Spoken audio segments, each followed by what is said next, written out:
Hello, welcome to Derps Talk About Games. I'm your co-host, Mango. And I am your co-host, Buddy. And today we're going to talk a little bit about building custom artifacts for Pathfinder 2e. But before we do that, Buddy, why don't you tell the folks at home what it is we do on this podcast? Listen, on this podcast, we like to talk about games. Last time, we talked about the end. We did our little, post-mortem of Rats in the Walls, the Monday night game that we played in person up here in New Hampshire. We are starting the next arc, which is called Ripples in the Sand, next week. And by next week, I mean tomorrow. Literally, as we record this today, right now, we are starting Ripples in the Sand tomorrow. And because Ripples in the Sand is going to feature a couple of characters, two characters from previous campaigns are kind of coming back, and they will be coming back with artifacts in tow. Something that I'll be doing is building out new artifacts for characters so that everybody kind of at least starts with one. Basically, is kind of what I'm looking to sort of do here. Artifacts, for those of you guys who don't know, are, very special custom items that I make for my games. It really is about, in my mind, kind of replacing the, the magic item sort of budget and conversation and all of that stuff. I don't love giving out magic items, that feel sort of like generic and that you would roll on a table for, right? I want to make very like bespoke, tailored sort of magic items that have big, interesting, cool effects that do a bunch of stuff. So today we're going to spend some time making artifacts for 3 characters. Mango, we're going to be making one for your character, Honest Harvey. We're going to be making one for Sarian, friend of the podcast, Sarian's character, Dr. Silas van Polk. And lastly, we will be making one for Rachel's character, Eka the Shell Scribe. Hello, Rachel. The background. Yeah, cameo. Got to go to the YouTube channel for some of that content, folks, okay? Yeah. So where do you want to start? Like, I feel like one, I'm here, and 2, Harvey's probably the easiest to justify story-wise. Yeah. I mean, I don't know about Eka, but Silas and Harvey are both around dig sites. You could be like, you found a thing in a tomb, right? For the in-story rationale as to why you have it. But yeah.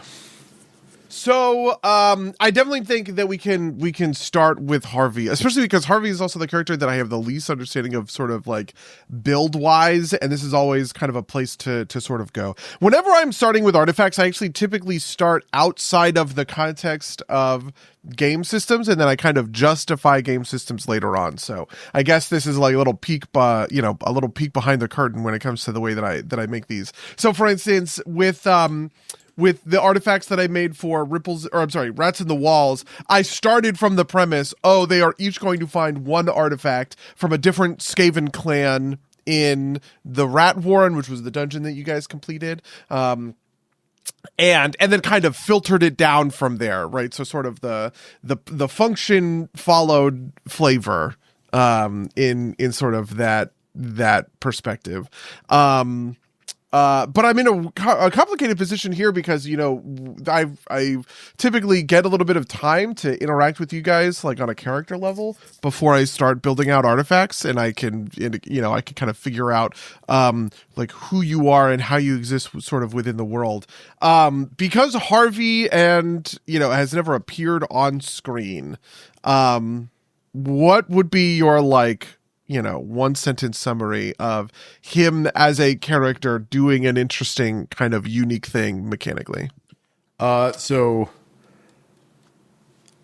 Harvey's whole deal mechanically is he has a bunch of weapons in his backpack, and he's very willing to swap them out for the task at hand, right? And he's got a bunch of weird, I went and I picked out the weird, he has the Elven Branch Spear, which is an Elven racial weapon, but it's, he's a fighter, so he has proficiency with it regardless, right?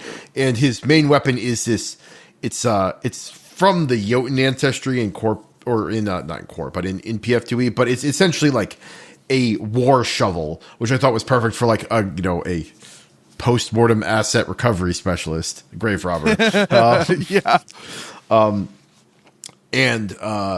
And so the whole the fighter class feature has like, you get to specialize with a group of weapons. And so the group I targeted was clubs because that's what that battle shovel is part of. So his ranged weapon is a boomerang, and he's got like a pole arm, and he's got a weapon that like I basically picked a bunch of stuff to like cover the basis of what I could do with stuff, right? Like that branch spear has reach and also has finesse.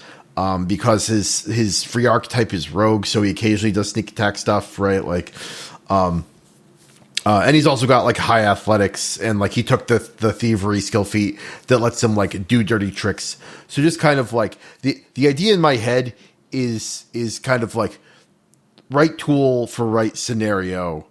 Right, and being very willing to kind of like no sacred, like I don't need to use my father's sword to land the killing blow. I will use the thing that I can, that makes the most sense for this situation and not be precious about it.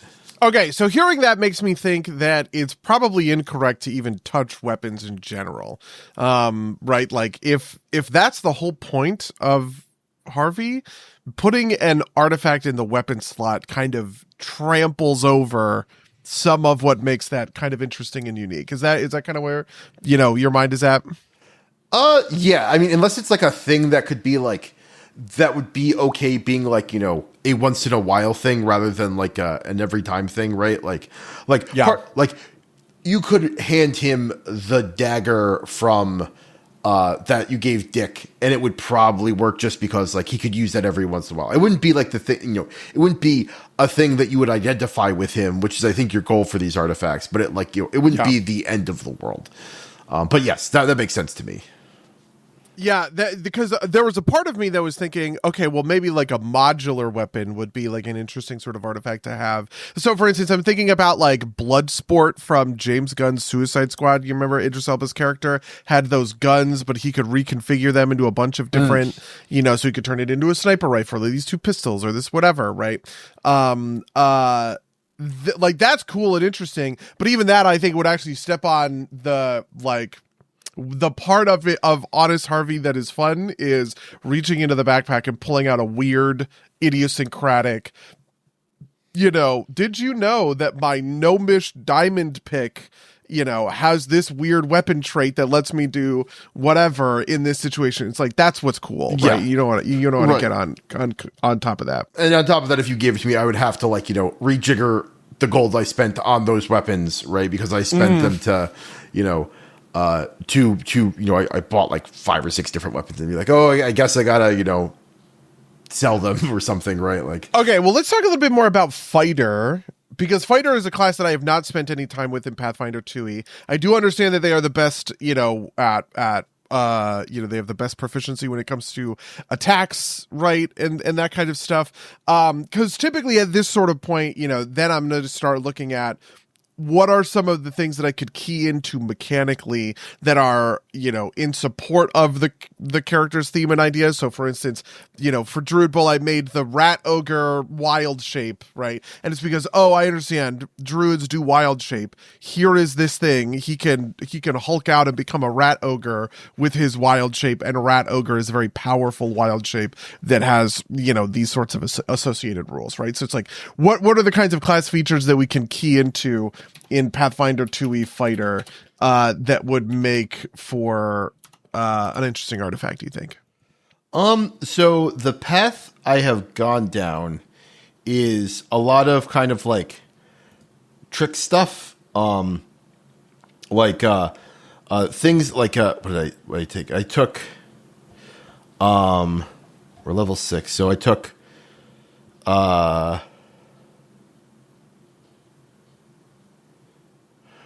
okay, yeah, I took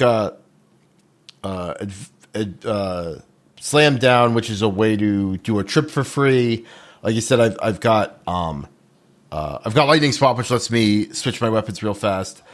I've got Sneak Attack via the Rogue thing. So like basically everything I've built is around this kind of like weapon swapping stuff. He draws fast. Like I said, the one thing that's distinctive is that fighters get to choose a weapon group they're particularly good with, and I chose clubs for that. So is this your fighter weapon mastery? Yes. Okay. the mastery group is club, and then at level 6 I took advanced weapon training, so that every advanced club is martial. So I don't have to, because advanced weapons proceed at a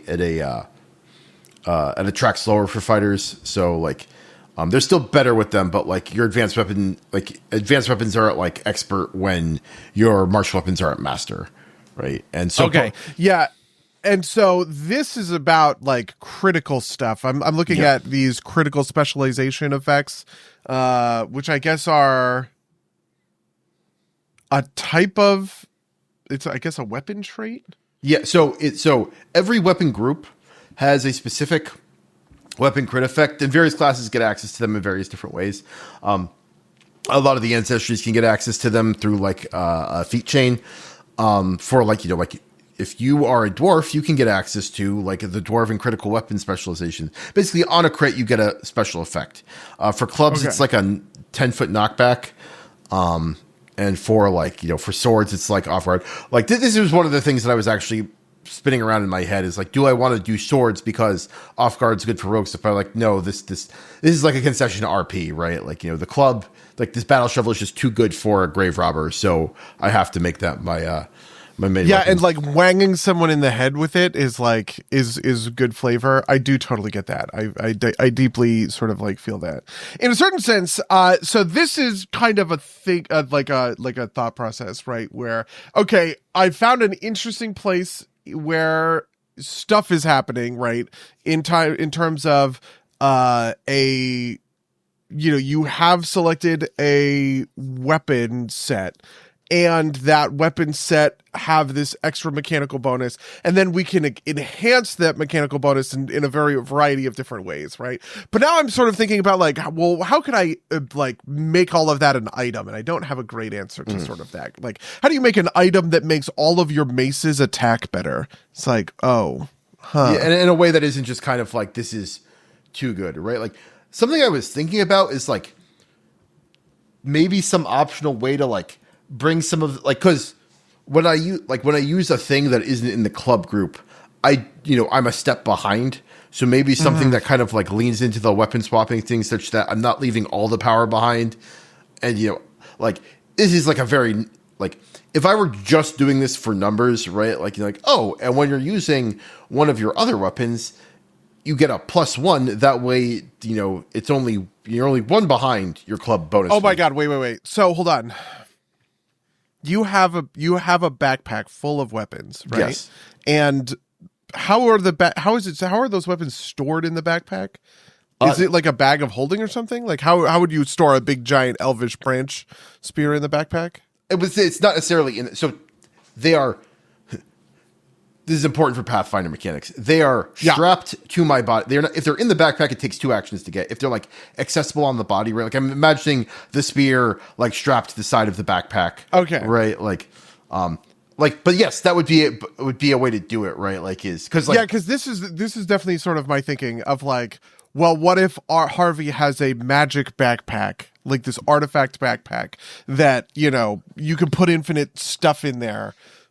Sort of like a bag of holding, but not quite, right? And then maybe there's something about reaching into the bag. I've done this in the past, where a sort of randomization effect, which I think is very fun. So basically, in my game, the Scarecrow King, we have character L, who is playing a bard that uses tarot card. Technically, it's like bardic inspiration has like a random effect. You roll a d12. It's like a bard of the spirits or something. College of Spirits, I think is what it's called. But we've sort of reskinned it to be tarot cards, and she's reading your fortune, right? And that's kind of the way that it goes. And I created an artifact for L that I like quite a lot that basically says when you bardic inspiration somebody. So you roll your d12, you target somebody, you roll your d12 first, you understand what it is, then you target somebody. You can then use a reaction to chain that forward, right? And it doesn't take an extra bardic inspiration to do that if you roll the die after you choose the target. So the way that this works mechanically, that's a little confusing to sort of say out loud, but the way that this works mechanically is L will bardic inspiration a person, and then she can then go, hey, choose another target, right? And that person And that person will then go, oh, okay, I'm going to choose this other person. So let's say Elle chooses Rachel and Rachel chooses Warren, right? Well, if Rachel chooses Warren before the roll goes out, it is really sort of like a fate thing where you are then rolling the D12, and this has happened where sometimes the Bardic Inspiration deals damage and you're attacking you're attacking your target, but also sometimes it heals them, right? And you're leaving it up to sort of like the fates or whatever. And I really love this as a sort of window to drive power, because basically what I'm saying is you get double Bardic Inspiration, right? Every Bardic Inspiration you spend, you get a second Bardic Inspiration effect for free, right? But you give up a little bit of that sort of control in order to sort of get that bonus. So my instinct here is, let's call it a knapsack that has some sort of like infinite sort of storing mechanism. And with a special action, you can reach into the knapsack, and maybe you would take sort of, maybe the knapsack is like almost sentient or something, right? And you take its recommendation on what weapon it wants to give you. And when you pull that weapon out, you get to wield it at your maximum proficiency. So like, all of your other stuff would come out at master proficiency, but you don't get to choose. Like, you just have to sort of trust. So I could say the back, no, I need this. I need the Elven Branch Spear. And at that point, I'm running it at, I'm bringing it at expert as opposed to master. Right. But if you just reach into the backpack and just give me what you think is best, and it gives you whatever, then you get to wield it at master proficiency, which hypothetically would actually allow you to go back in time a little bit and kind of reconfigure your arsenal. Yeah, because I think is actually quite good. Yeah. No, I like that a lot, right? Because I was like, I did feel like I was like, yeah, he's got a boomerang because that's a ranged weapon in the club group, but I could pick something that's a little. It's also the kind of thing where the part of it that's interesting is, would I want it so that I choose it? Like, I have a list of your weapons, or would we just post a table somewhere of 8 or 10, and then you just roll a D8 or D10 or something like that, and that's the thing that you pull out and get the benefits for? I think it having, it being sentient, I think is exciting, right? Like, it having a voice in my head is exciting. And I think at that point it needs to come from me. Yeah, because there's a part of this where if it's random, then it's it's got a slightly different flavor to it, right? But also I also don't, the conflict here is I'm going to be whoa, if you give me the wrong weapon, am I going to be mad about it? Right?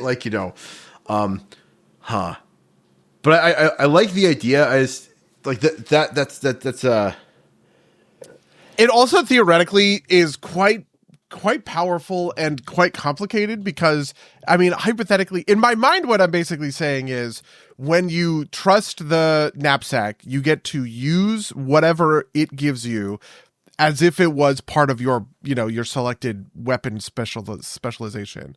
So you would actually have to have a good understanding of all of the critical effects of all of these different, all of these different weapons. Yeah, but maybe that's actually interesting and exciting. I don't know. I think it is. So I think the way to do it. Okay, maybe I've got a couple of. I've got a couple of thoughts. So, a thing that it should be is so right now a standard backpack reduces your carry weight by 2. I think it should give me a little bit of bag of holding stuff, but with the explicit we can figure out the ticky-tack details. Maybe if we don't want to do it right now, I have to put at least X number of weapons in the bag, right? That because this is a deck thinning problem, right? You want me to be pulling from a large variety of weapons. Oh yeah. You have to have at least X number in order for all of this to function. Yeah, okay, that makes sense to me. I also think that there's probably a clause somewhere that and maybe this is part of the lore, right? This is good lore of it can't just be a true bag of holding, because in a true bag of holding you can reach in, pull out whatever you need at any time. And I don't typically like bags of holding. I think bags of holding, whatever, they reduce the fun of having a real sort of thing.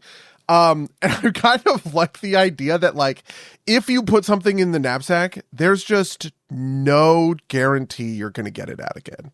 Do you know what I mean? Because it chooses what it wants to give you, right? So if you say, ooh, I'm going to take these things and put them in the bag, well, you're kind of rolling the dice on whether or not the bag is ever going to give them back to you, which, like, has implications for Harvey's sort of grave robbery, right? Like, does Harvey have a bunch of, it's like these people who have, like, locked incredible amounts of Bitcoin behind, like, phones that they forgot the password to, or like an iron key. It's like they forgot the password, just like that kind of thing. Like, can you ever get the blood diamonds out of the knapsack because you put them in there just to save space, and then it never wants to give you the blood diamonds ever again? Yeah. So I think for, like, just sanity's sake, the way this would be is, like, it's a backpack. The main compartment works like this. There's a compartment that I can put, like, normal stuff in that I don't have to worry about, like, fishing out my, Yeah, sure.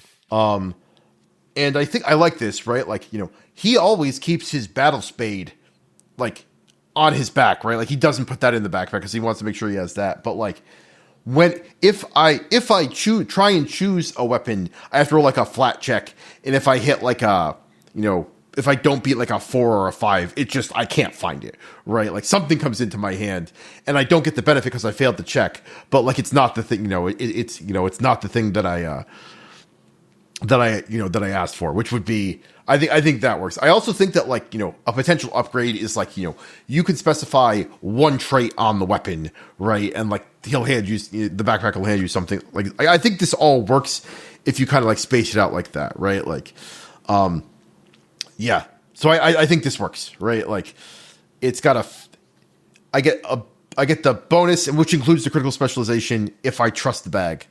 I think it probably has to be at least pseudo random, right? Like, I think this is a thing where you roll it behind the screen and maybe sometimes that's a fake roll for effect, right? Like, yeah, like, I feel like the bag giving you a thing that is, like, narratively interesting or important is probably, like, a part of the, I don't know. It's probably a part of the magic. Rachel in the chat said, order a stack of proxy magic cards of all of Manga's weapons, and he has to draw a card, which I also think is very funny. I might actually have the weapon cards somewhere. I'll see if I can actually find the weapon cards. Like, they have, like, equipment cards that I. Oh, sure.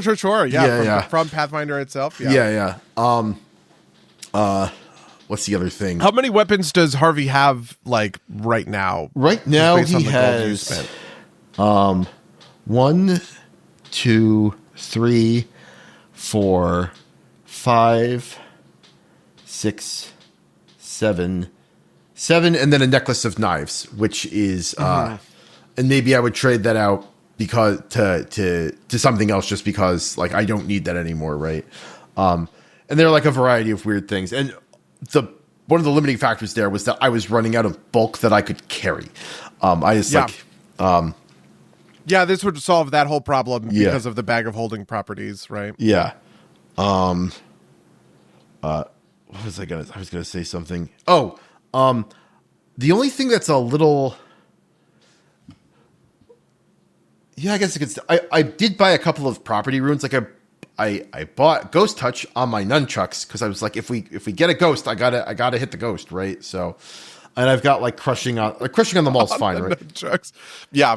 Because nunchucks is a club, right? Like, yeah. But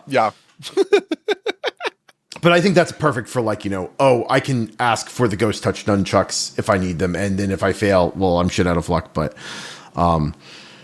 yeah, I love the idea of asking. I think that makes a lot of sense. I like the idea that Harvey has convinced the bag to guarantee to always give him a weapon, and when he needed it, to keep feeding the bag, but it's grumpy about giving any of his treasures up. Oh yeah, like the bag wants to hold on to the treasures that you store in there. And this is why I have to keep it filled to a certain level, because the bag, like, wants to eat the treasures, right? Like, it's like.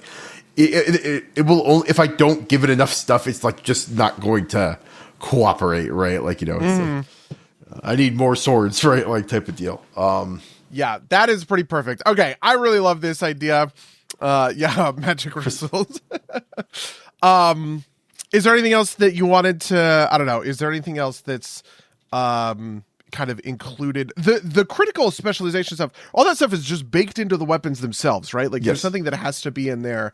So I think it's a pretty neat solve, just like on a mechanics level, to say that you get to treat it as though you have the weapon mastery in the group, right? Yeah, and like I get to keep my, if I need to, I can always fall back on the battle shovel, right? But like otherwise, yeah, perfect, awesome. Yeah. Okay. All right. Let's move on. Let's talk about our next character. So our next character, we'll go with Eka because I don't know. Rachel's sitting in the chat. So Eka is a Tortollan shell scribe. A Tortollan historian who is engaging in a study of the history of the Empire and Suran. She is a wizard of the reclamation, sort of whatever the subclass is called, school or something like that, and then has a number of we were just doing this over dinner, which is why I know this stuff off the top of my head.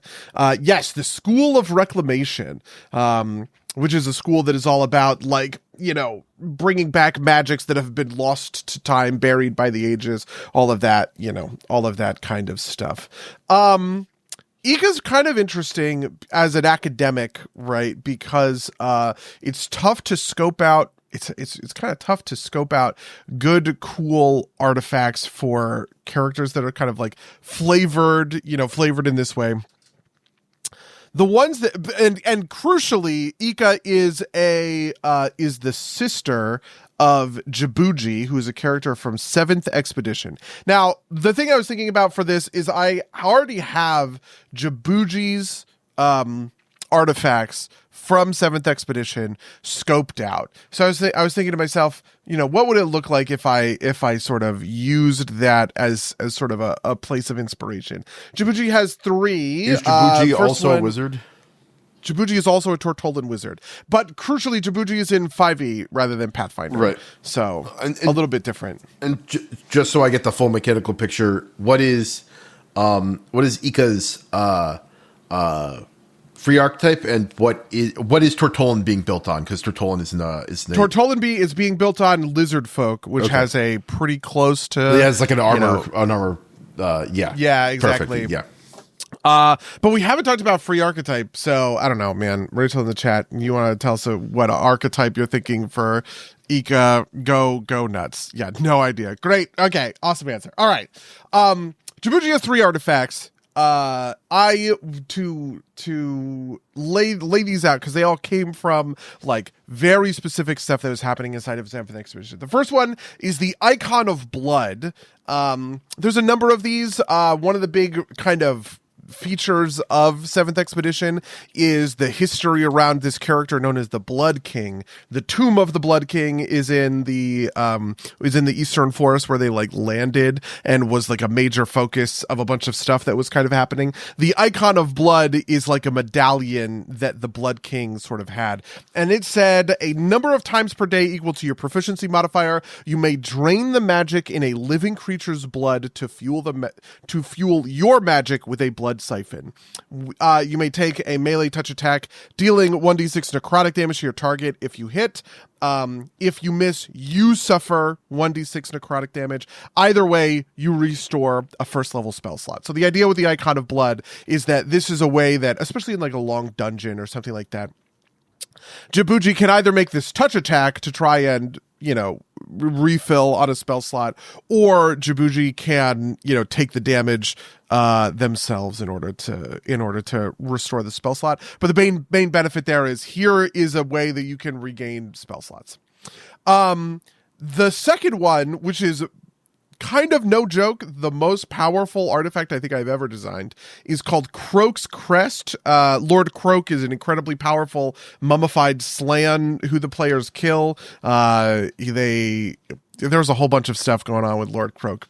The mechanics here were you gain the ability to spontaneously cast Magic Missile, and as a bonus action, you can consume the magic of a prepared spell slot to instead cast Magic Missile as if you prepared it with that same slot. The idea here was I wanted to open it up so that Djibouti, in two ways. Number one, if Djibouti wants to machine gun damage, Jibouji can, by just using one action to cast a spell and the bonus action to cast a spell, because this actually ignores the one magic thing per turn, which is pretty insane. And Jibouji has used it for that sort of reason. But I also really wanted to create a way that Jibouji could feel good about taking weird spells and then transmute them into a useful spell. It is always going to be good to be able to cast a magic missile, so you can take whatever, fog cloud or something like that, like any of these kind of weird, more niche spells with sort of this guarantee that you can transmute it into magic missile at the drop of the hat if you need it. But that ability to just like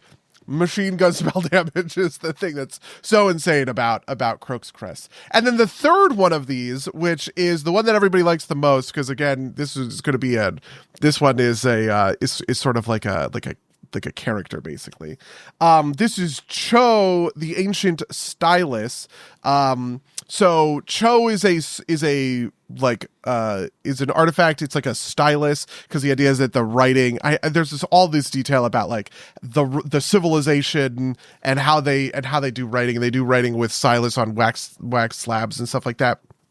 Anyway, Cho is like is a sapient, creature. Sort of, it's or like it's like a magic item that has like a will and sort of a soul for it. And the idea is, and the mechanics are, once per day when you fail a religion, nature, history, or arcana, so just a knowledge check, you can ask for Cho's advice, and as long as you provide Cho with like a means to write, Cho will grant you the ability to re-roll with advantage, right? So if you flub like some knowledge check, you can sort of ask Cho, and Cho will sit down and go and write out write out sort of the answer for you. Everybody loves Cho the most because Cho has a personality, and I think artifacts with personality are kind of that much more sort of attractive. But anyway, this is sort of the baseline that I was thinking about going from. It's like, okay, Jibouji has these artifacts in the same way that, like, you might think of certain I don't know, certain like magic cards or certain like items in WoW as sort of being spiritual throwbacks to those sorts of things. That's kind of what I was thinking. What of these is hitting your brain the best? How is Rachel planning on playing Eka?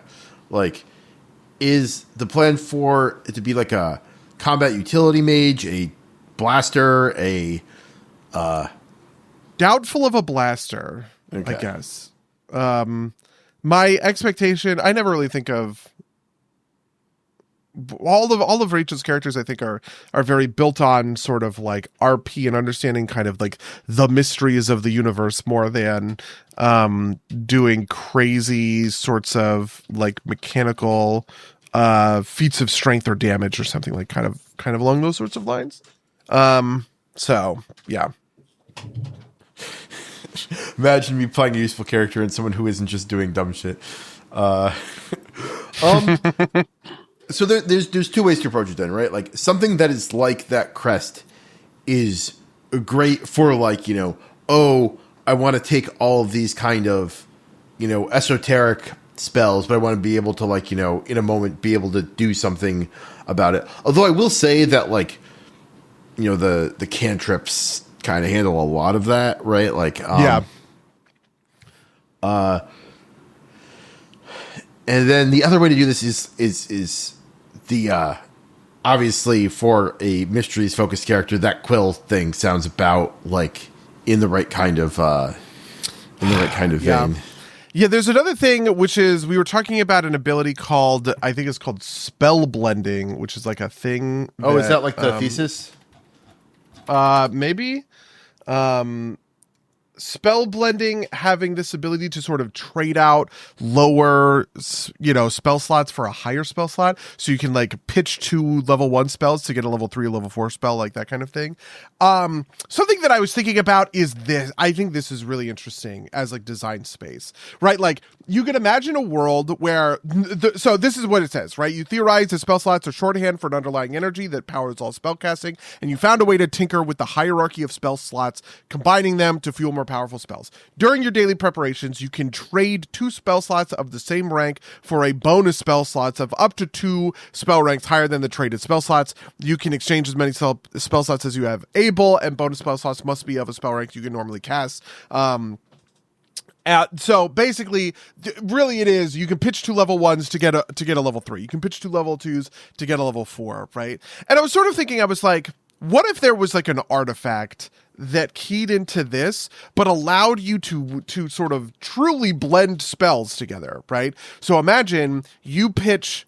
Oh God, I don't know like level 1 spells, but like imagine you pitch 2 level 1 spells into a level 3 spell. The level 3 spell is now Fireball, but the artifact grants you the ability to lace your Fireball with the magic of one of these level 1 spells. So maybe you, if a level 1 spell is Obscuring Mist, right? What happens is you use the artifact, you spell blend, you get Fireball, and in the aftermath of the Fireball, you have a smoke screen that populates, right? So you have truly actually combined the 2 pieces of these spells. This sounds amazing to me. This sounds so fucking cool, but it's so impossible. You can't adjudicate it on like what the thing will do because it's all bespoke combinations, and the spell list is so gigantic that it will never sort of make sense. Do you see what I'm saying? Do you feel like this is like a useful road to go down?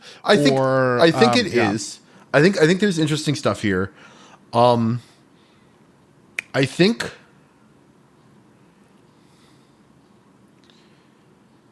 the way to do this is limit it to like 1 a day, or like make it cost a focus point or something, right? Let you do the spell, like, so spell blending is supposed to be during your preparations, right? Right. Letting you, like, I think it would be very powerful to just say, like, on the fly, you could just, like, pick a level 3 spell, right? Like, and sacrifice, like, that's already super powerful.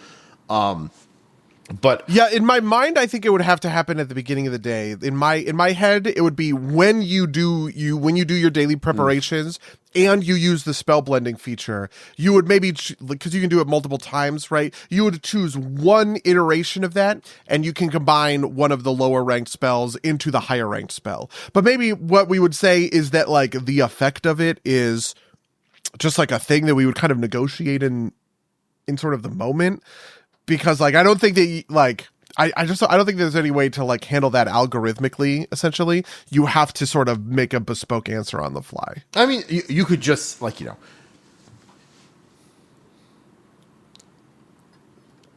Rachel is not Nick, our friend Nick, right? Like we don't have to worry about we don't have to worry about Rachel going and finding the weird combination that will break the system, right? Like that's true.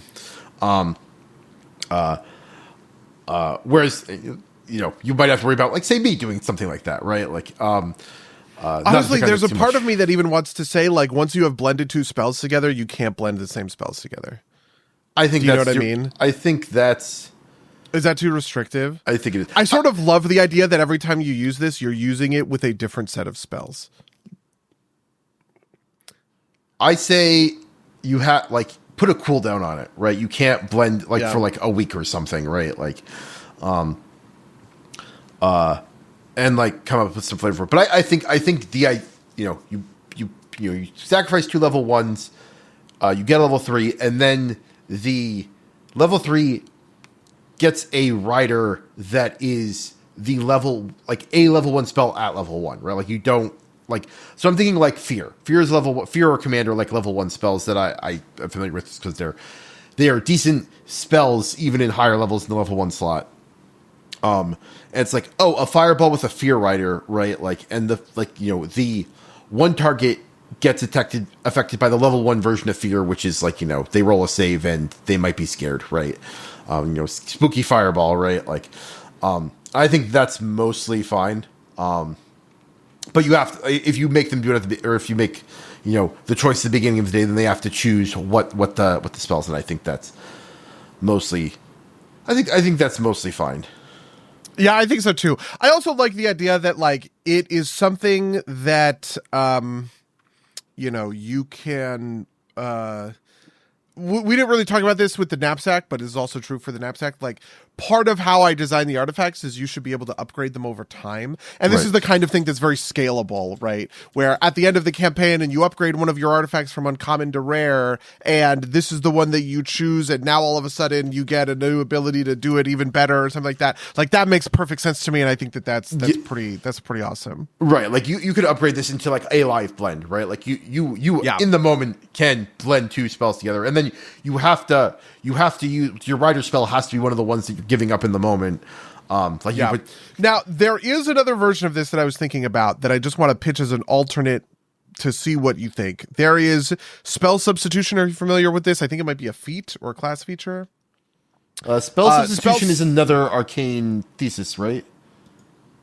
Okay. So this is the one that allows you to choose two spells inside of the same slot, and then you cast either or. This was also what I was thinking about from a spell blending. What if you chose two level 1 spells, but you could cast both of them out of that same sort of slot at the same time? And so you would be casting Fear and, you know, Magic Missile or something like that, right? Like those sorts of things. My instinct is that is a little bit lamer, and that having the different ranks and baking it into spell blending is cooler.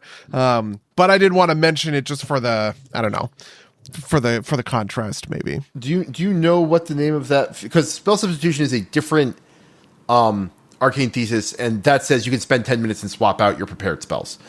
Yeah, then I guess I am thinking of a different thing. I can't remember what it was called.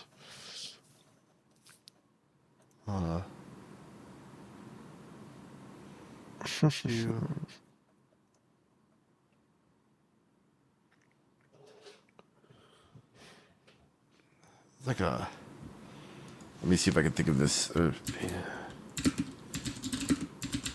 It was called something. Split slot is what it is called. You can prepare two spells in one slot, giving you the freedom to choose the spell when you cast it, which is just a wizard feat.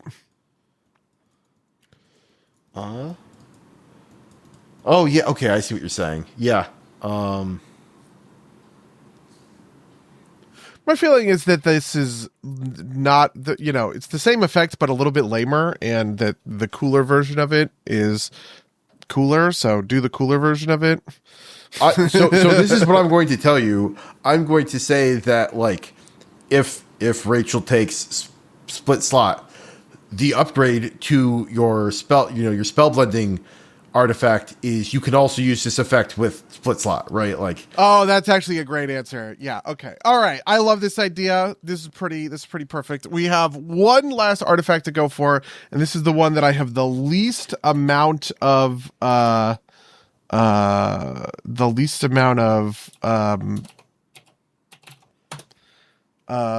kind of understanding of, which is Sarian, who's playing an alchemist with the Kyurgin, I guess. Is that how you pronounce that? Because I don't. I realize I actually have no idea how to. Can I get Google to tell me how to pronounce it, or Wiktionary? Come on, Wiktionary, buddy. Yeah, I'm gonna. Kyurgin is what it is sounds like. Kyurgin. Apparently. Okay, hold on. I am trying to find a YouTube video that I can play in the background of this. So YouTube says Kyurgin, but I don't know if that's right or not.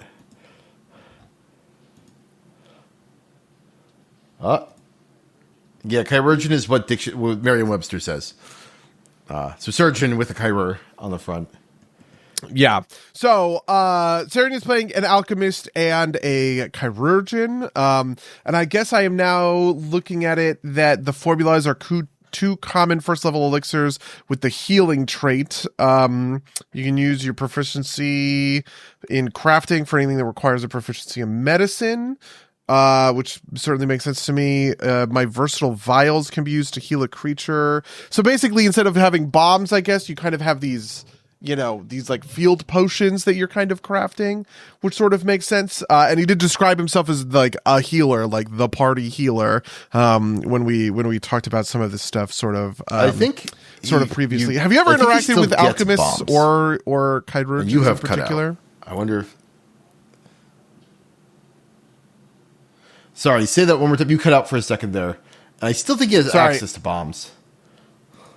Yeah, I was interested if you've ever interacted with alchemists or the chirurgeon, I guess, field of study, research field. Is that what this is? Yeah, research field. Yes, it is a research field. Okay. So I have at some level.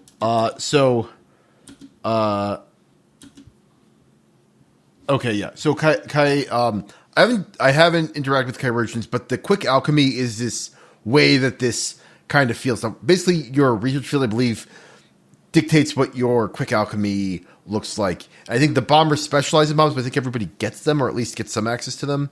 Like mutagenists get like buffs, and then like chirurgeon obviously gets healing items. So the idea is like, there's a bunch of alchemical items in the game that you could just buy, right? Like I could get a lesser healing potion, but the idea for the alchemists is that they can assemble these like in the moment and hand them off, and they get like it's like almost like a sorcerer, right? Like you get like 5 of these a day, and you can't sell it, right? You know, they're made from like fleeting ingredients, and you know they dissipate after like, you know, half a minute or whatever, and like stuff like that.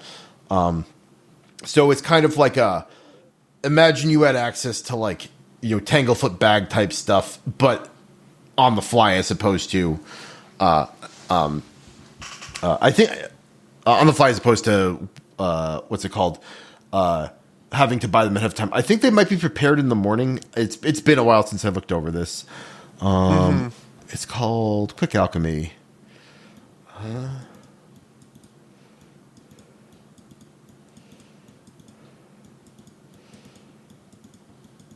Okay.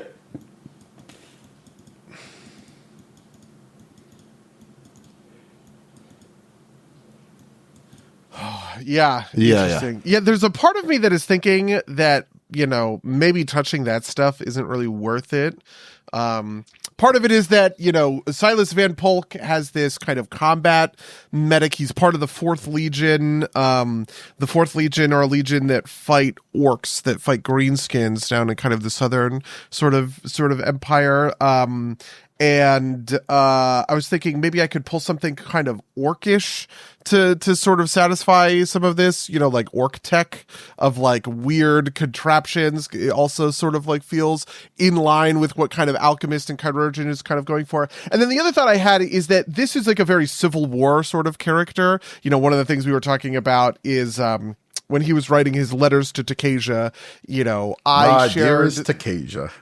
Yeah, I shared with him. He was like, I really want to, I've been listening to this old timey music this whole time. And I just posted the opening to, I guess this is the Ashokan Farewell. Yeah, exactly. So I, you know, Ken Burns' Civil War has such a specific sort of sound, and everybody has heard this because, like, for those of us have like watched Community or something, right? In the episode they do that is parodying Ken Burns, they're using all of those, like, you know, that soundtrack or whatever, and it was just so perfect for this. So then I had this thought of like, maybe what I want to do is give him like a melee weapon that's a bone saw, because like of the horrendous sort of field conditions for, you know, Civil War sort of like field hospitals and cutting people's legs off and stuff like that. Anyway, those are some of my assorted ideas. What do you think?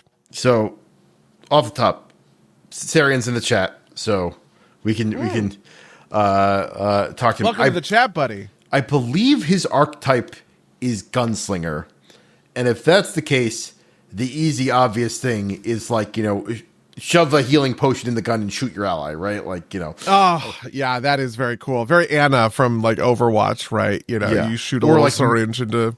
Or medic from you know, from TF2, right? TF2, like yeah. So that was the thing that's been bobbling around, especially since you like guns in are like magic powered. They're not like gunpowder. Yeah, guns. There's no gunpowder in Saran. It is all powered by like, you know, power crystals itself. Fun note: Silas's melee weapon is shears, because I like that there was an entry for it, and it's like heavy duty metal shears. Yeah, listen, I'm telling you, the bone saw. Okay, I didn't even know what the bone saw would do. And I also think it would be bad to get into melee. Like, I don't want to encourage this character to get into melee, but I just love the idea that, you know, it's about that's how you deal with combat is you get into melee and you start cutting people's limbs off. So, fun fact about those, I'm pretty sure those shears are like a very bespoke weapon for like a character, and they're like giant shears. I think they're like supposed to be like hedge clipper shears. No, like I'm pretty sure it's legacy content. Hold on. It's from Monster Core 2. Here, you Vampel, I go look up where this is coming from in my actual books. Okay, I'm vamping a little bit. Sarian, because you're in the chat and we're talking about your whole thing, it's a D4 damage with a D6 deadly on crit. Okay, that makes sense to me. Are there other pieces of your kit that you have built like in terms of feats, or like the gunslinger stuff with like the archetype, that you are interested in expanding like the mechanical sort of like role for? So for instance, for Rachel's artifact, Spellblend was just like I guess it was the arcane thesis, right? Just like this class feature that wizards have access to. Obviously, I understand that being a chirurgeon is being a healing focused alchemist. But clearly there are going to be class feats and stuff like that, or like, I guess discoveries is the version of this for alchemists, right? Like they get discoveries at certain levels. Are there discoveries that you find yourself particularly drawn to? While I asked that question, I am now going and looking through. Okay, so discoveries. So I've got most of my feats and archetype picks made, and he's definitely like 70-30 leaning towards healer, but has like quick alchemy, quick draw, very fast hands kind of stuff. Okay, that's very cool. Yeah, so, a field discovery. Interesting. So the thing that I found is so the shears are from, the reason they don't have anything with them is they are from a monster manual entry where it's imagine like brownies or like shoe cobbler elves, but like I guess tailors, and so they've just got like scissors that they run around and cut people with. So perfectly fine. It works. Just it's different than what I thought. So war razors are what I'm thinking of, and that's literally like a giant folding razor, which is like the signature weapon of like a rune lord. But it's just like literally like imagine a straight razor, but like human sized that you cut people with. The rune lords use war razors, man. Where can I see? One of them does. Oh, I see. So where can I see these field discoveries? It says you learn a discovery listed in your research field. I wanna see where that is. That would be under the what's it called? Under the chirurgeon. Oh, I see. Okay, so field discovery. Your medicinal elixirs are quite fortifying. When a creature drinks an infused elixir with the healing trait that you've created, that creature gains a number of temp hit points equal to your intelligence modifier. That's pretty cool. Okay. Yeah, because like I could definitely see something like keying, plus int to healing on my potions. I could definitely see something keying off of like that as a, as like a piece, right? Like you could imagine. Do alchemists still get spell lists? Hold on. So their spell list is their formula list, which is like the list of things that they can create on the fly with quick alchemy. Okay. Infused is a trait that makes them like the alchemical items, right? Yeah. Like theoretically, Silas can get any number of formulas that even outside of his field, it's just the ones that he gets like off the bat are the ones that are the Healy ones because they're like inside of his field. Okay. And he gets bonuses using healing stuff. Yeah, I also did a whole thing. I had this with Rusty for Rusty's crafting, right? Rusty has the fires of invention or whatever, which basically just kind of allows Rusty to like populate scrap that can be turned into little knickknacks off of the tinkerer list, like the inventor, inventions list. So a pretty easy artifact to put together would be something that's pretty similar for alchemical items, but I actually kind of don't like that as an idea. I think my favorite idea, honestly, is just the gun that shoots syringes. I think is probably the best, that we've chatted about so far. Yeah, it does feel very on the nose though, but yeah, I also like. I wonder if. Because part of the benefit of being able to shoot someone with the elixir is that they don't have to spend the action to drink it, right? Like that is actually like a real material action economy benefit, right? Like normally you have to like hand it to the person, they have to spend an action on their turn chugging it. Yeah, and you would have a hit. You would have to make a hit roll. He says he has splash healing. Interesting. Oh, interesting. What is splash healing? Like you just throw it on somebody and it breaks so I can throw and hit allies with potions and they get the healing without taking action themselves. Interesting. Okay. Yeah. So then this gun isn't doing a lot except for maybe extending the range. So you'd have to give him like something on top of it, right? Like yeah. And then, but it's got to be a numbers of day per thing, right? There's a whole other part of me that makes me think that like really maybe the gun can be offensive, and it can be like offensive in the sense that you're trying to use it to generate, you can imagine you have a gun and critical hits with the gun replenish one of your alchemical vials for the day or something, like something kind of along those sorts of lines that grant you more sort of access. I don't think he's going to crit very much with the gun, just because it's not like since this is his archetype, it's not going to scale as well. Yeah, and so like he'll probably hit with it, but he won't crit with it super often.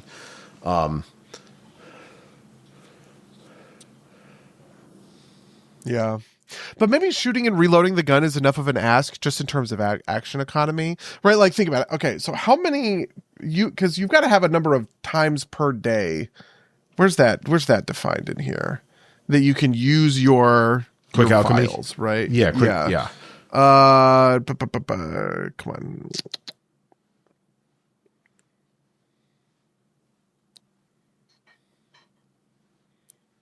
Yeah, so the I think as an archetype he doesn't get access to this, but the core kind of gunslinger mechanic is like each path of the gunslinger gets a like you don't get like a fast reload, but you get like a 2-action.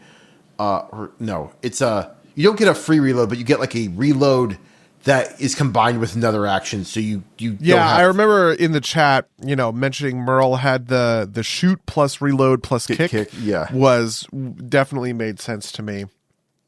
So he will get one of those, even though it's just an archetype. I don't think he will, but like that. But that would be a thing to maybe give him. Like I don't know if he gets. Let me check. I don't think he gets. He gets it at level 10. Get one of those at level 10. Okay. But you could like give him a version that's like useful for his chirurgeon things, right? Like, because those are all like hide or like move and reload, right? And so you could give him something that's useful for the healing aspect, so that when he gets it at, eventually he gets the reload at level 10, it's a choice that's a meaningful choice, right? Like, maybe he wants to move and reload. Maybe he wants to like, reload and, maybe that's it. Maybe just reload and prep a vial, right? Like in the same action. Yeah. Yeah, that's not terrible. That's a pretty good one. For the sake of, I think timing, this makes the most sense to me. I think I still like the idea, especially the I can already prep and use a vial in the same action. What does that mean? That means that like one action, like he can prep and throw, I think, or prep and like use the vial. He doesn't have to spend extra. He doesn't have to spend separate actions to prep and to use the vial. So it'd have to be a thing to like. The problem is there's not enough peripheral benefit of shooting the vial, right? Like, because he's got the splash ability. Maybe there's something to like using the gun. I'm thinking about like a revolver, right? Like an officer or something would maybe have. Maybe there's something to like using the gun, to, I don't know, create a distraction or something is kind of what I'm thinking about, like in melee. I don't know. This is not really getting me anywhere. I was thinking about your random idea, and you call it Russian roulette. You have like 3 healing vials and 3 bullets, and you can just roll the dice, spin them. Oh, you know what? That's awesome, actually. But you could do something like, it's a revolver, and they alternate, and maybe that's like, maybe you get like, you get some sort of benefit there, right? Like, I would have to think about this, because like six shots without reloading is a lot, right? But like, you could do something like, you incentivize alternating between offense and defense, right? Because you shoot the enemy, and then you have a healing one, and then you can, I don't know, the way the magic works, you can spin the chamber and like risk it if you really need to do 2 shots or 2 heals in a row, right? But also that feels like the trade-off's never going to be worth it, especially because he probably has access to his other stuff outside of it. Yeah, there's a part of me that's thinking that actually what would be cool is like using it to like the gun is actually kind of unrelated to some of this stuff. It's if you hit it, your target loses their reaction or something. And so what you do is you shoot somebody that's in melee with your guy, and then you walk up and you hand them a potion or use the potion on them or something like that. And you can kind of heal without getting AO'd or something like that. But even then, like AOs are so rare that like it doesn't even matter, or Yeah. What did I had, hold on, let me check Merle. I had one for Merle in Heretic Heroes. Like I had a gun for Merle that like keyed into a bunch of cool gunslinger shit. Oh right, that was the gun axe, right? And Merle could do the thing to swap between melee and ranged with the Streltsy gun axe.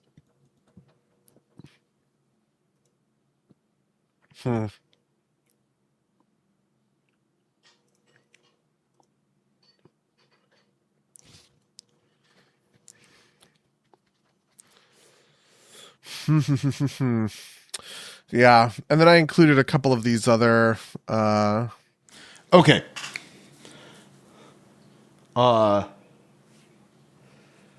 So the tossed vials have the coagulant trait, which says that they can't be affected by another coagulant item in the next 10 minutes. So I think the thing here is you get around that coagulant. Like, you take it, the artifact lets you get around the coagulant trait. Oh, so this means that you would be able to shoot somebody twice with your syringe gun. And you could heal them twice in a row, right? Yeah. I wonder. I actually like that a lot, to be honest with you. I think that's pretty sweet. Especially because the 3-round... I'm sorry, wait, reloading is 2 actions, right? I think it depends on the gun. My small heals files are more forgiving, but also less healing.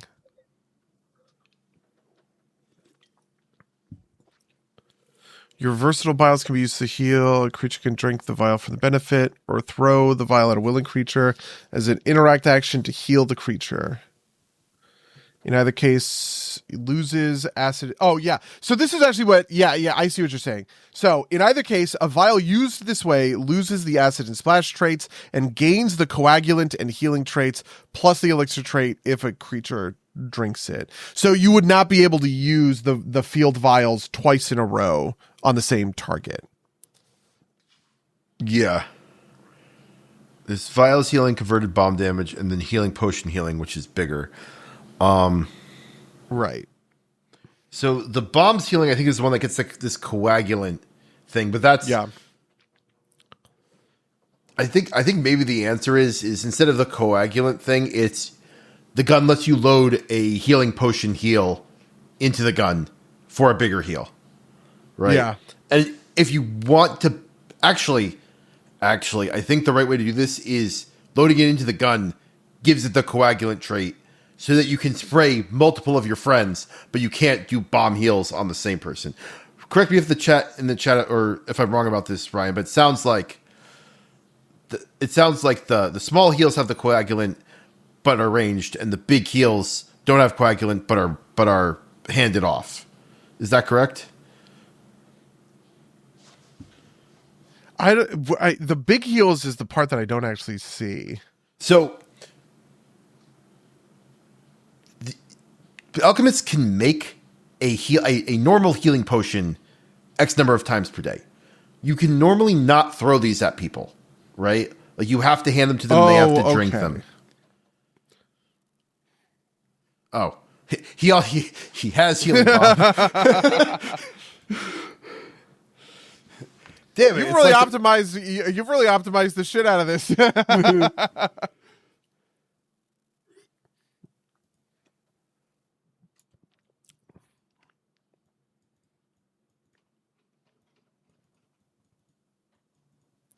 Caesarion came in so much harder on round 2. Yes, I suppose that's true. I definitely like the idea of using a gun, and I definitely think that it's the kind of thing that using it in a supportive way makes sense. But I think maybe not touching the healing is the answer. And like maybe making a gun that's like built more towards trick shots. So for instance,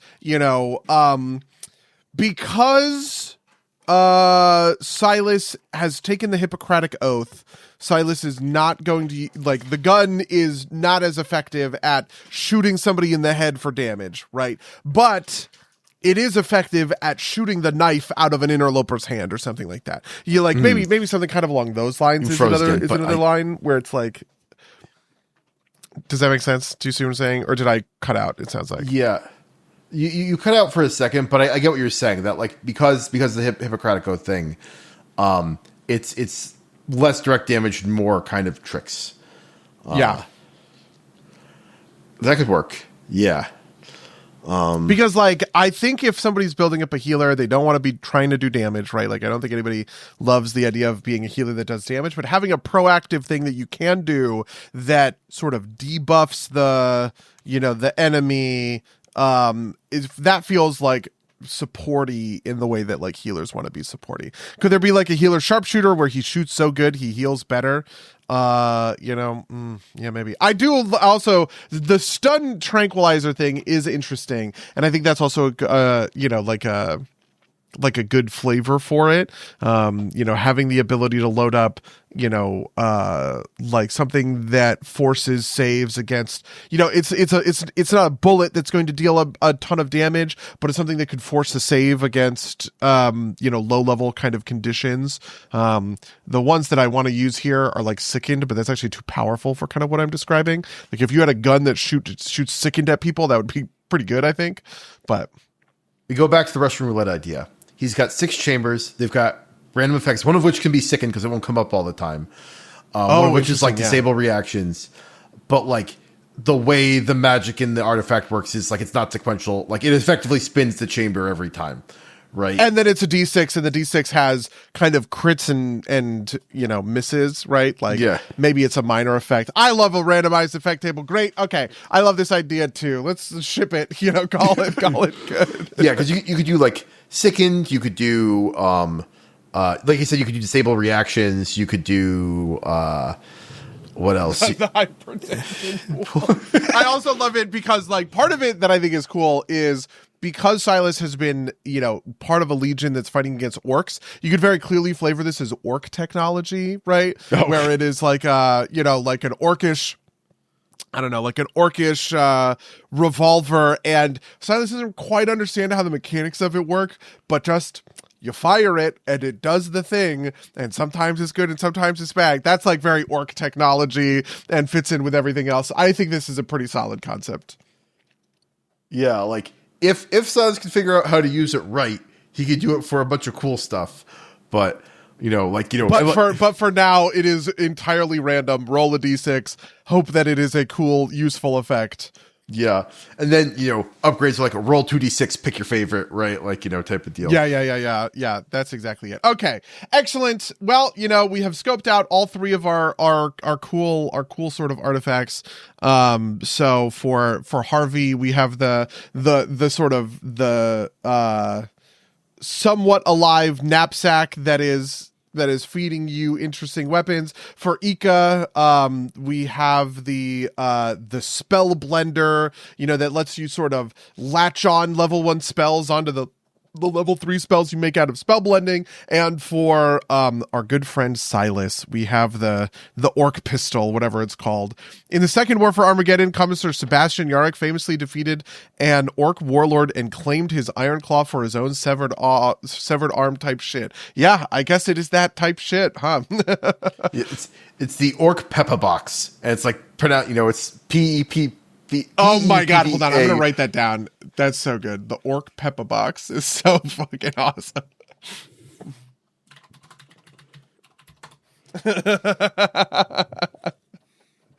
Well, I guess that brings us to the end of the main topic. So yeah, I don't know, buddy, how was your week?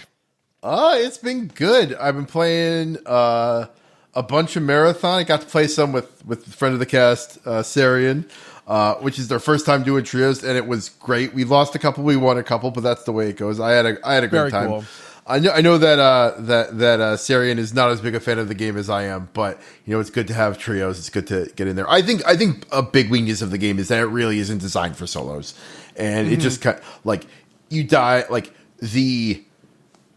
the UESC bots are just a little too overtuned for soloing, especially when you're low level like Sarian is right now. Put me on the mic to bitch about this game sometime. Swear to God.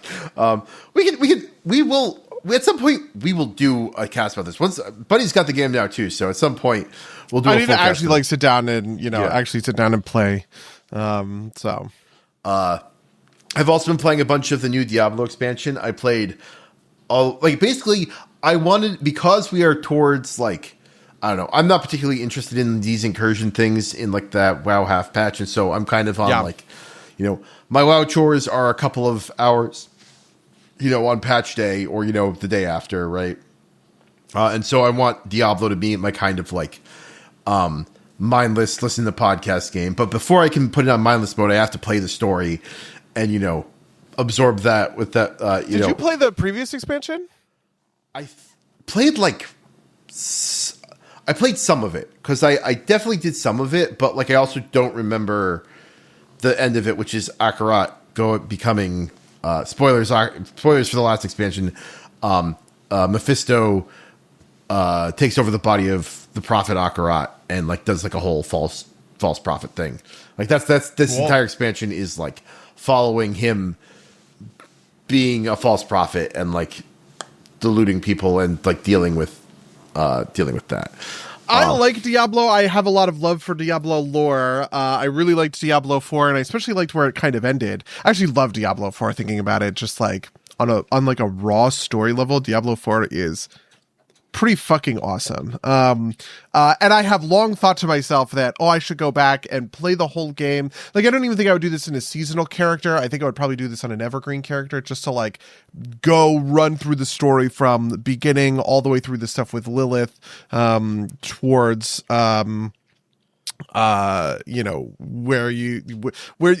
the end of Diablo 4, you leave off, the girl has cut her hand off, and she has the little Mephisto bauble with her, whatever. And she sort of ran away from Lorath and stuff like that. And it's just oh God, it's so good. And the Mephisto bauble is the dead wolf, or the Mephisto is the dead wolf in her mind and stuff like that. It's just it's so deep. I love it, and I've been thinking quite a lot about actually sitting down and playing some Diablo 4.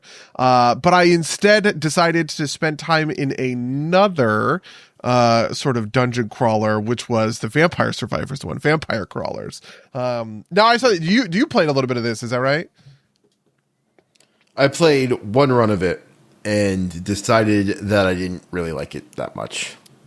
Oh, okay. I played God, in just the last day, because I downloaded it yesterday, I played 6 hours. Oof. So, you know, we're getting pretty deep into it. Frankly, I don't think it's very good. I just think that it's deep. And is it even that deep though? Like, I don't know. I've played like Legend of Grimrock. I've played some other dungeon crawlers, right? And I don't know. It doesn't feel like super deep to me either. It just feels kind of like, it feels very, Vampire Survivors to me, right? Which is like, you get powers, then you run your face into things until you die, right? And you just, try. So the depth has come out definitely over additional sort of play sessions. And this is in a couple of places. So number one, you pick up crawlers, which is sort of your character classes, but like you have to activate them by using a card. I don't know if you saw that. Because I also was not immediately gripped by this, for the record. It took me 2 or 3 runs, or maybe 4 or 5 runs even, to get deep enough in that I was like, oh, this is interesting. But one of the things that's neat is basically every level there are new game modes and new things that you can activate in order to in order to kind of progress sort of further. And it's funny because, I liked Vampire Survivors. I played a lot of it, but not a ton of it. I didn't 100% the game like a lot of people or anything like that. But I have I'm sure we can find it. I have a respectable number of hours in Vampire Survivors, I'm sure. While you're doing that, I'm going to answer Rachel's question in the chat. Are unupgraded familiars in Pathfinder just bad? Familiars are not really combat creatures, especially, except for like witches get good stuff with familiars, but most familiars, if you're not focusing on familiars, just kind of like flavor, and they're occasionally useful, but you're not really actively using them in combat. Pets, like familiars are not combat pets is the lesson there. Like occasionally use them to deliver a touch spell, but like that's basically it. So I have 40 hours in Vampire Survivors, which I would say is like pretty good. And so as I was playing Vampire Crawlers, I was definitely sort of like, they just keep adding new systems, and they just keep adding new way for you to sort of like customize stuff. And now I can have 2 classes and bring 2 crawlers on my journey. And there's a bunch of upgrades in the tavern for me to buy and stuff like this. So, like I said, I don't think it's good. It is not hitting me in the place that Estrella hits me or Montabi hits me, which are obviously games that I publish. So, whatever, different sort of stuff. But it is hitting me it's a big, fun, deep experience where I am every 2 or 3 runs, you get hit with a new subsystem that like changes your meta. Do you know what I mean? Yeah. Which is part of what keeps it from not being stale. And to be fair, I have only done 6 hours of this, so I'm sure eventually I will fucking run out of these subsystems, right? But for right now, I have done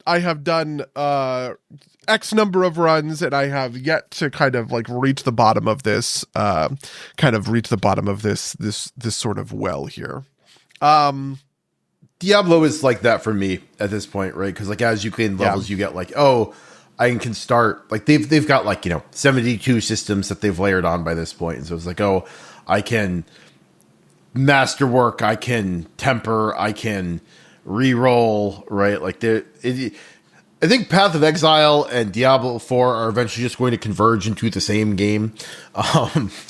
I've heard that Diablo 4 is, to use the parlance of the children, mogging PoE 2. The stuff that I have been seeing online, just because I spent a little bit of time looking to see like what people thought of the new Diablo expansion. Like, is it good? Is it bad? I haven't touched it since launch, kind of. And the reviews are quite good. People seem to really like it. And also there's just a lot of shade towards Path of Exile, which is kind of wild to me, where people are sort of saying that like, I never thought Diablo always looked like it was going to be in PoE's shadow. It was going to be a better, like more polished AAA PoE kind of light, but it wasn't going to get as deep or as interesting or whatever. And now it's surpassed Path of Exile or whatever, which I thought was really interesting. I never would have expected. I always kind of expect these like indie darling, like giga complication factories to be just like unassailable in their, I don't know, man.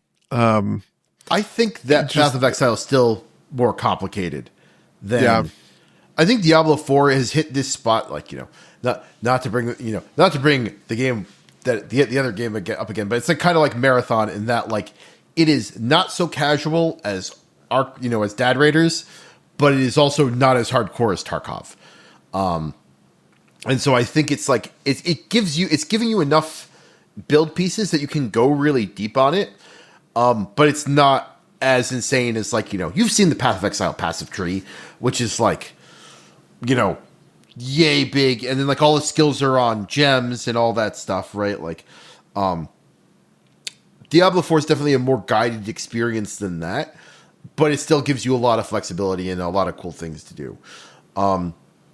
My experience with Diablo is typically basically kind of like with a lot of these games is like your kind of power curve is logarithmic, right? Like, as the more you play, the less powerful you get per hour invested. And so I usually play to like the 85% of the curve before I get bored trying to iterate. Mm-hmm. And I think if you add more systems, you add more ways to kind of like stretch out that curve such that, instead of taking me like, 5 hours to hit that 85% mark, it's going to take me like 10 hours. Right. And so I'll be engaged with the game for more, because that is usually what happens to me. It's like I will hit like midway through the season or whatever, and I'll be like, I have to run like 72 more of these to like have a chance of getting a meaningful piece of gear, and I'm not having fun anymore, and so I'm going to stop playing this. But when you have more options for like there's Paragon levels, there's like I said, all of these systems are on tempering. There's like a Herodic Cube now, which lets you like recombine things, re-roll things. There's a charm that like lets you slot in seals and stuff, et cetera, et cetera. Oh my god, that bean did Collins pop on camera? Is that what we're talking Collins has been popping on your mic, actually. Oh, okay. Yeah. He's being a boy. It's like, Dad, why aren't you paying attention to me? That has the podcast, Mr. Collins. Yeah, I definitely get that about Diablo. I feel like it'll be a pretty similar experience. I did this with Loop Hero recently. Just like every couple of months, I just like find one of these fucking roguelikes to crush and just, play into the ground. Loop Hero I put 52 hours into, and I liked Loop Hero. I thought Loop Hero was a lot of fun. It scratched the itch, kind of all of the rest of it. But I wouldn't consider it my, it's just not a game I'm convinced I'm ever going to touch again, sort of thing. And I feel like Vampire Crawlers will probably end up in that same spot. Right now, I am just kind of looking for something interesting to do on one screen while I watch The Boys on the other screen, because I guess we're watching The Boys again. That's the new, it's in its final season. I have always thought that this show was bad. It seems as though pop culture has finally come around. I don't think the show's bad. I think the show's dumb, to be clear. Is The Boys the new meta? Yeah, it's just that, I don't know. I have always thought that this show is dumb and kind of vapid and stupid if you ever think about it for like more than 10 seconds. And it seems as though the pop culture has come around to my position on that, but in a more pejorative way. I kind of like it, even though it's stupid. Like I sort of think it's good, even though it's stupid. And there are a lot of people who I think thought that it was really profound and are now realizing that it was actually fucking stupid the whole time and kind of feel like idiots, and they're very mad about it. So I don't know. That's where we're at, I guess. He's trying to bite me. It's I think it's funny because I've also seen Invincible. Like, I don't know if there's a new season because like they're like the yin and the yang of like, you know, with the, you know, actually superheroes type of shows. Yeah, both Invincible. We obviously had our whole episode on Invincible, but just to remind everybody about my very nuanced and complex opinion. Okay, Invincible, the comic works because of the way comics work. Invincible, the comics, you would go 30 issues, okay, of teenage superhero antics. Who am I dating? Oh my god, am I gonna get with Eve, or am I gonna get with whatever, you know, like that kind of thing, okay? And then you would have a 6-issue arc that is the most brutal bloodbath that has ever been put to the book, okay? That plays out. I'm sorry. You're gearing up for something, okay? Buddy, I have a show for you. It's called Jujutsu Kaisen. The first season, my life. The first season is all kind of like slice of life, and then the Shibuya accident happens. The Shibuya incident happens, and that's just all kind of like, you know, oh, shit got real. And then this third season was like crazy off the charts a couple moments. So we should do it. The reason that works so well for the Invisible comics is because this takes place over a really long period of time. Sure. 24 issues is 2.5 years. Do you know what I mean? Or 2 years or whatever, right? And then you have a 6-issue run. So every 2.5 years, you have this like huge kind of brutal bloodbath. But Invincible, it all happens inside of the exact same season. So it's like, I don't know. I really hit that show kind of wrong. I kind of feel like if I go back to it, I might like it more. I do like Invincible the Universe. I like Robert Kirkman kind of in general, right? Like, I'm willing to, you know, give it a thing.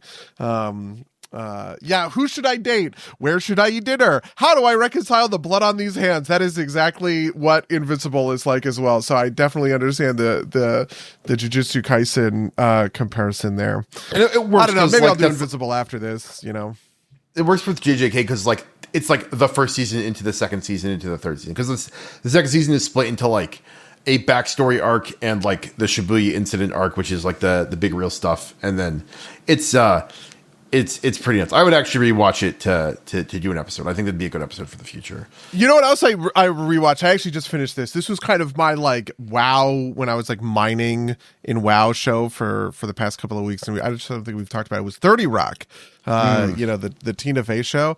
I haven't watched it since it. Not since it came out, I guess since it ended is really when, you know, because I remember watching it concurrently as it was coming out. It was kind of in this golden age of NBC. You know, it was that, Community, The Office, Parks and Rec, just all on top of each other. Is 30 Rock getting better? Yeah. But 30 Rock is wild because it's 15 years old at this point, and it is just, it's like watching Cheers or something. Like, it is just like a true time portal, but it's just weird that the time portal is like Obama. Do you know what I mean? Yeah. Like George W. Bush and Obama. Just it's strange, but it's very funny. There's a lot of good bits. There's a lot of bits that don't hold up as well as I remembered them, to be honest.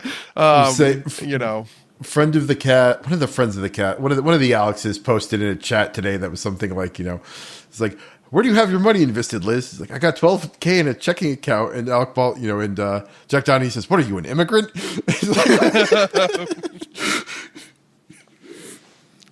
There's so much political stuff in that show because Alec Baldwin, Jack Donaghy, is, you know, fiercely conservative, and obviously Liv Levin is sort of like fiercely kind of like liberal. And one of the things that extremely dates the show is how completely different and wild their politics are to like the modern, like they just don't map to a modern sort of like conservative liberal. Do you know what I mean? They're just completely different worlds. You know, Jack Donaghy is this like Mitt Romney, you know, pro business, like job creator sort of neocon kind of thing. And he's a fusionist Republican, right? Like he's like, like the three-legged stool of like, it's like, it's like the libertarian neocon Christian three-legged stool kind of thing. And he's not really the Christian side of it, but like, that's like, that's what Mitt Romney kind of was, right? And there's just like no room for like, the show just doesn't even conceive of like MAGA or any of this kind of like, it stuff, does, right? That character is there. He's Liz Lemon's douchebag boyfriend. Oh my God! Holy fuck! Okay, you're so right. Actually, fucking Christ! Oh, his name is Dennis Duffy. Oh yeah, Dennis Duffy. Dennis. That's right.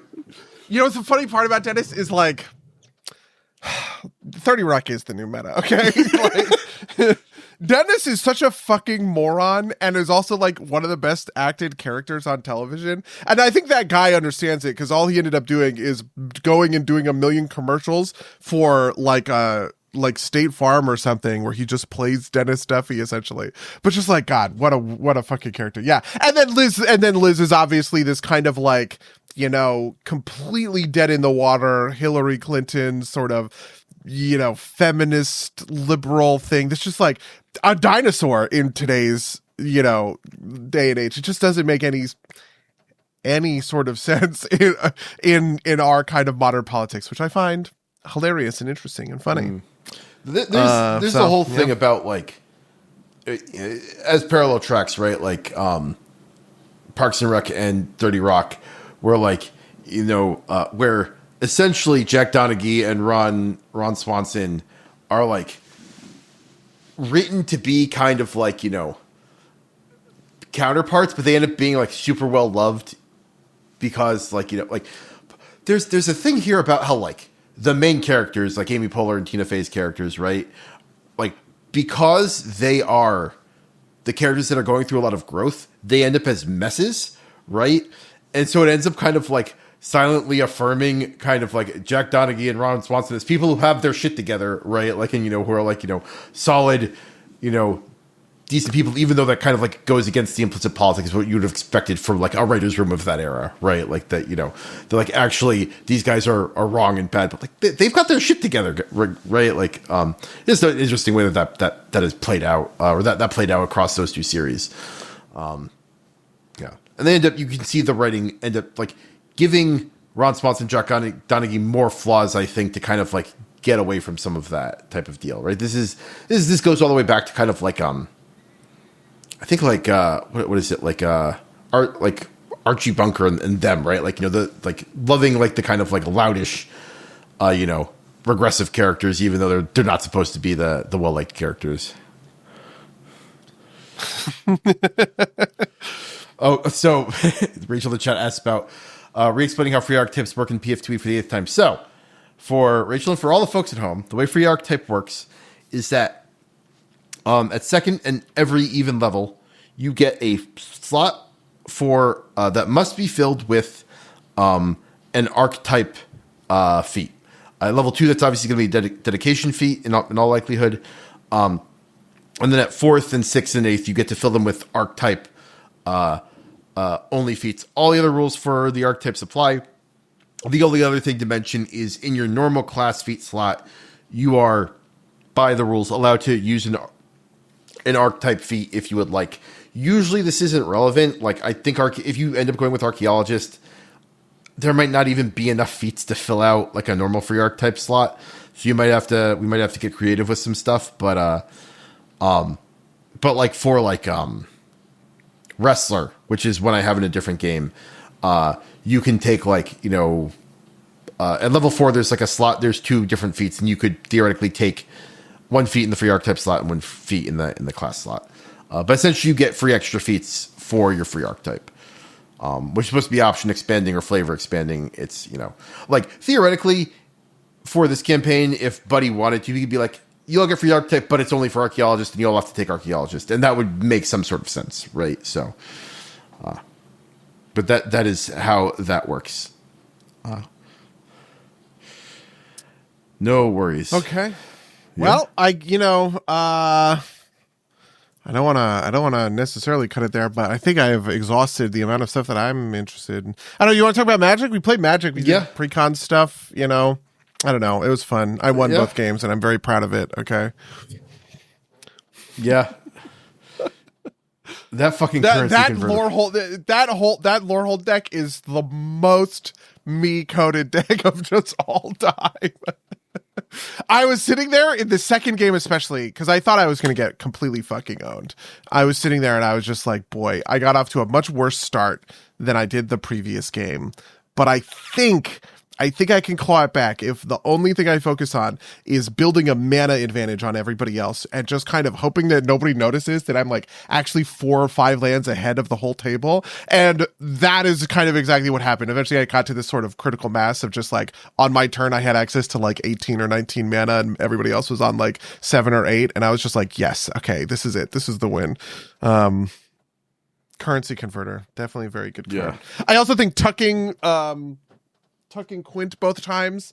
Those were I often try and think about these when we come out of a game. I think, what were the game-winning plays? And for me, the 2 game-winning plays in that game was tucking Quint both times because it let me play Quint for free, essentially, by playing removal, which, is an orthogonal choice and a tough choice to make when you don't have the removal in your hand to break the thing, but just kind of knowing that like we're probably going to hit a board wipe situation soon, and like I could tuck Quint back into the command zone, replay him next turn for 6 mana, try and build the engine again, but just like the tempo wouldn't be there, stuff like that. It's just like that stuff. Very, very fun. Very, very good games of Commander, I guess. Yeah. I think you also lucked into like having a wide board with a lot of like, sacrifice 1 creature effects. Oh yeah, in the end game there, that was incredible for me. Yeah. Yeah. But yeah. Do I have any other Magic stuff? No, I think I'm good too. Do I have anything else I want to mention? I don't have anything off the top of my head. It's been a good podcast. We designed 3 artifacts and we designed 3 sweet artifacts. I'm very excited to write these up and hand them out to everybody. Yeah. All right. Well, with that, I'm going to say, if you'd like to email us about anything we talked about on this podcast, you can email us from dersplaygames@gmail.com or podcast@dersplaygames.com. You can follow us at twitch.tv/dersplaygames or youtube.com/dersplaygames. You can rate and review us wherever you can find podcasts. All the links will be down in the description. Buddy, you have anything else you're looking to promote? I guess I don't have anything I'm looking to promote. Didn't you have a game that just came out? Oh yeah, Kumitante just came out. Kumitante came out 2 weeks ago. So play Kumitante, Danganronpa-like. I don't know. It's cool. People love it. It's been awesome and successful for us so far, so I'm happy about that.